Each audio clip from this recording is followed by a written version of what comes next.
Hello and welcome back to Fallout 76. Today I want to have a look at 6 changes that are coming with the next update that I am most looking forward to. So this first change will only affect people using a controller, and I am one of those people, and it has to do with this function, the ping function. We have this, and there's only so many buttons on a controller, and because of that, ping and emote both share the same spot on the D-pad. So the way it works now is a quick press gives you a ping, and a hard press gives you the emote wheel. And with the next update, what we're going to get is a menu option, and it is right here under the game settings, and it is hold to ping toggle and off. So if you have it set to off, that will function just like it does in the live game right now, where you do a quick press to do a ping and a long press to do the emote wheel. And if we just turn that on, now if I do a quick press, it gives me the emote wheel, and that's something I think a lot of people, at least a lot of controller users, are going to be happy about. And if we do a long press, there's our ping. And that's it. That's all that it does. Basically, you have an option now. You can choose which function you like the best. And I'm glad they decided to do it that way rather than just changing it without giving an option. So for controller users, this is, I think, a really good change. So change number 2 will be the addition of an aid storage box. Now this will only apply to people that have Fallout First. And there are a few of them around the world, and you'll be able to build one at your camp. I think it's probably going to be a score or a score reward, I think. Hasn't been made clear on that yet, but there is one here at Nuka World. I know there's one at White Spring. They've built them in each and every, the crafting area in each stage of the raid as well. So you'll be able to store your chems, because raids just dump so much on you. But what can you actually store in here? So you would think if it's aid that it would be anything under the aid tab, and that's not actually true. Any chems, at least as near as I could tell, any chems you could actually store in here, and that includes stim pack diffusers. So that's kind of nice. They got all the stim pack varieties in there. You can also store carry weight boosters, lunch boxes, and scout banners. Now for me, this is a good thing because I tend to forget that I have them and I forget to use them. And they do pile up, and they do have a bit of weight. You can see 40 scout banners weighs 4, so it's nice to get that out of my inventory. You can also store stealth boys.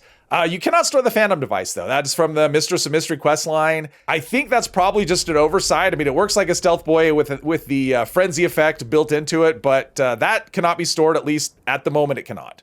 Now there are some aid items that you cannot store in there, unfortunately. One of those is serums. I was really disappointed with that because you get all kinds of them dumped on you when you do raids, and they do tend to pile up. But yeah, serums will not go in the aid box, unfortunately. You also cannot store magazines or bobbleheads. None of these things under the aid tab in your Pip-Boy can actually be stored in there. So there are some limitations with this. I'm also told that you cannot store holiday gifts, but I don't have any of those to actually check that myself. But I am told that holiday gifts cannot fit in here either. But even with the limitations, this is still a nice addition to anyone that does have Fallout First. So the third change actually involves caravans. There's actually a couple of changes. First one right here has to do with supplies. So currently the way it works in the live game is the caravan owner gets, for a large caravan, for example, would get 50 supplies, and anybody else that was helping would get a percentage of that amount. And the change is going to be that everybody will get the maximum amount. So this was actually done on the PTS. And you could see I was not the caravan owner here. You can't tell that, but I wasn't the caravan owner, but I'm still getting the 50 supplies. So whether you own the caravan, whether you are just a participant, everybody will get the same amount. So that is actually a really good change.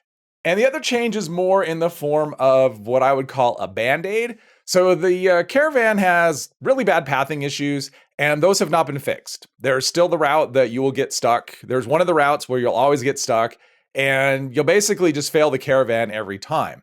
And so what happens now, you start a caravan, or what will happen when the next update hits, is that you'll start a caravan, and as soon as you do that, there'll be a timer that starts going. And as soon as that timer hits 7 minutes, you can see this caravan, for example, this, my cow is actually going in the wrong direction. This is actually headed back to the start. So yeah, it's kind of a rough go. But what'll happen is once the timer hits 7 minutes, it doesn't matter where you are with the caravan, it will just automatically complete, and you'll get the rewards. And you can see here, we're counting down. We're down to the final 8 seconds, 9 seconds, or whatever. We're at the spot where you talk to Mr. Trick or Treat. So we're not even, at the finish yet. And you can see as soon as that caravan completes, as soon as the timer runs out, we're done. Even though we haven't finished the route, we get the full supplies and we're just done with the caravan. Now, this isn't necessarily the optimal way to do it. It would be great if they could fix the pathing. And if you do have a Caravan, because I ran quite a few when I was testing this out, the time to finish was usually around 3.5 to 4 minutes. So without pathing issues, it's definitely a much better option just to run it normally. If you are running it and whatever reason you have pathing issues, the Brahmin gets stuck, timer hits 7 minutes or the 7-minute timer runs out, you get your full supplies. So not the optimal fix, but still it is better than what we have, what we have on live by quite a bit. And just a note, there's still the case of the missing vendors that we were supposed to get a year ago when caravans were launched. There is no sign of them yet, and there is no word. I mean, it's been pretty radio silent for the better part of a year on that. So no idea when or if we're actually going to ever get the rest of the vendors for Milepost Zero. So the fourth thing I'm looking forward to is the locking feature. And this actually has some options built in with it. But at the most basic level, if you lock something, it means it is stuck wherever it is. Whether it's if I lock it in my stash, I lock it on my inventory, it is stuck there. Now, if it is junk, you will still drop it on death. You can't prevent that. But as far as this, I can't drop it. You see, I try to drop it. Nope, I have to unlock the item. If I go to stash it, scrap and store is grayed out, so there's no automatic scrapping. And if I try manually scrapping, it just says, yeah, you need to see your game settings. And this is an issue that I've had for quite a while, and it has to do with the ammo storage. So, if you're playing with power armor, but you're not always in it, and you don't have any weapons that, like a Gatling laser, ultrasight Gatling laser, the number of times where I've been out of power armor, just auto-stored unused ammo, and it put all of the fusion cores, into the ammo box, it's really frustrating. Then I have to take them out one at a time. But now that's not an option. I cannot store those. The transfer unused is grayed out. And you can even do that with food. So I have this Brahmin milk, and it won't actually even let me consume it. If I try to consume the Brahmin milk, I don't know why you would lock Brahmin milk, but maybe, I don't know, you're really attached to it. But yeah, you can't, maybe with fish, maybe you don't want to eat an axolotl, something like that. But you can see, it will not let me consume the Brahmin milk. But we have a couple of game settings for this. So we have lock consumable use. So this is what would keep the, I have it turned off. I am not allowing the consumables to be used. So this would be the Brahmin milk right there where I'm not able to actually consume it. So if I turn that on, that should allow me to consume the Brahmin milk. And the locked stash transfers, if I turn that on, that means I should be able to move stuff between my inventory and the stash box back and forth, and while keeping it locked. So that means I won't be able to scrap it. If it's say an apparel item or an armor piece or whatever, if you have that locked, you will not be able to scrap it. You won't be able to put it in the, like a script machine, something like that. So if we turn both of those back on, so let's start with the Brahmin milk. So it is locked, but it will let me consume it. You can see I'm just guzzling it away. And as far as the scrap box, so it still will not auto scrap. You can see that's still not there. But if I want to manually put that over, like, okay, I'm not kidding this time, go ahead and put it over there. It will allow me to put the, put that cork scrap back in the scrap box. And the same thing with the fusion core. So it won't auto transfer, but if I do it manually, I could go ahead and store those in there if I want to. Why we can't do that in bulk, I don't know, but I could still go ahead and move those over, but they will show as locked in my in the box as well. So they will hold that lock feature as I move them back and forth, but it just means I can't drop them on the ground. Like if I try and drop them, that still will not be allowed. See, it's still, as long as it's locked, basically if it's locked, it means maybe I can move, depending on the settings, I can move it back and forth between, my inventory and a box, but it still means I'm not gonna be able to drop it on the ground. I'm not gonna be able to scrap it if it's an item that is scrappable. So this is definitely a welcome, long overdue feature. So the next feature I'm looking forward to is actually sort of combat related, but not really. And it has to do with, we need some enemies here. It has to do with the enemies and these numbers. I love the cascading numbers. I think that's so much fun. The reason they did it was so that you could actually see all of the damage if you have like multiple projectiles.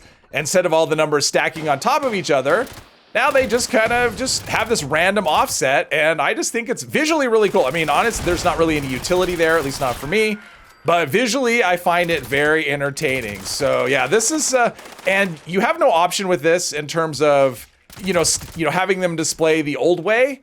There is an option in the menu where you can turn off damage numbers, so you can actually disable it altogether, but there's no way to have just the stacking numbers like they have in the live version of the game.